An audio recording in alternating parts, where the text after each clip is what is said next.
बिस्मिल्लाहिर्रहमानिर्रहीम। अस्सलाम वालेकुम। मैं हूं होम्योपैथिक डॉक्टर ज़ियाउल्लाह खान गाजी। आज हम बात करेंगे एनस का जो फेस्टुला होता है उसके बारे में। इसे मकद का नासूर भी कहते हैं। ये मकद के अंदर वाली साइड के ऊपर जब सोजश हो जाती है तो फिर ये बाहर की तरफ एक फेस्टुला रूनुमा हो जाता है और इसे मकद का नासूर भी कहते हैं। ये ज़्यादातर जो सिल और दक के मरीज़ होते हैं उनके अंदर ऐसे होता है। सिल और दक का मतलब ये है कि जो ट्यूबर के पेशेंट्स होते हैं, यानी ट्यूबरकुलोसिस मिजाज रखने वाले, जिनके फैमिलीज़ के अंदर टीबीज़ की पाई जाती है, वो उन पेशेंट्स के अंदर ये ज़्यादा होता है।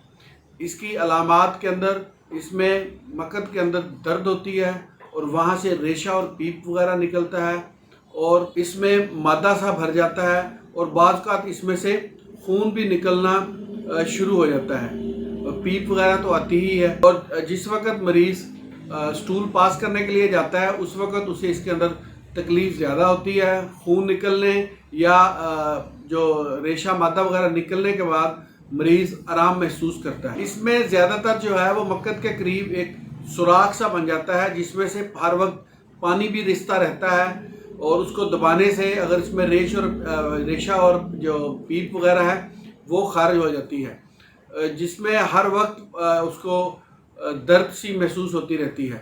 और ये उस वक्त ज़्यादा तकलीफ़ देता है जब इसके साथ मरीज़ को कब्ज़ भी हो। कब्ज़ की हालत में इसकी तकलीफ़ के अंदर शदीद तरीन इजाफा हो जाता है। इसे फेस्टुला ऑफ अनस कहते हैं। इसका होम्योपैथिक के अंदर इलाज मौजूद है, जिसमें सबसे पहली दवाई जो इस्तेमाल होती है वो है बर्बरस वल्गरस।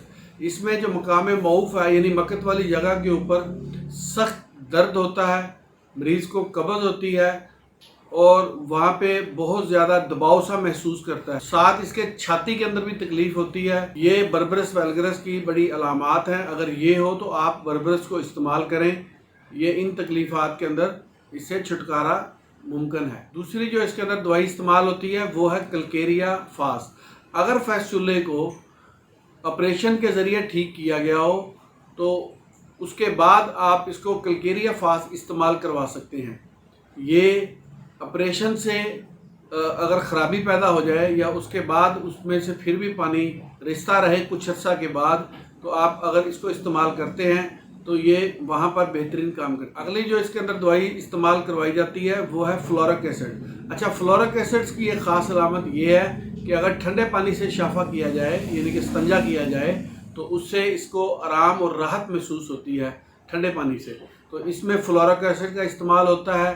जिन मरीज़ों के अलामात के अंदर ये अलामत मौजूद हो वो फ्लोरिक एसिड्स को 200 के अंदर इस्तेमाल करें।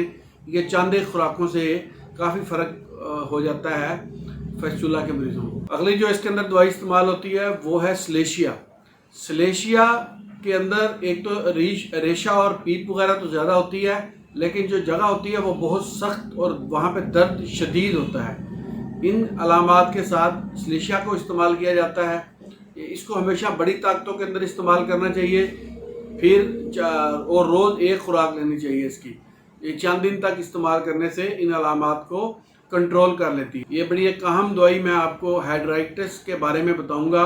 इसमें सर दर्द, शदीद कब्ज़ और फेस्टुला के मकाम पर, यानी मकद के मकाम पर शदीद दर्द का होना, तबीयत के अंदर बेचैनी पाई जानी, ये हाइड्राइटिस की अलामात की दवाई है। और इसके साथ साथ अल्सर और मकद के अंदर तकलीफ़ पाई जानी, यहाँ हो तो आप हाइड्राइटिस को इस्तेमाल करें।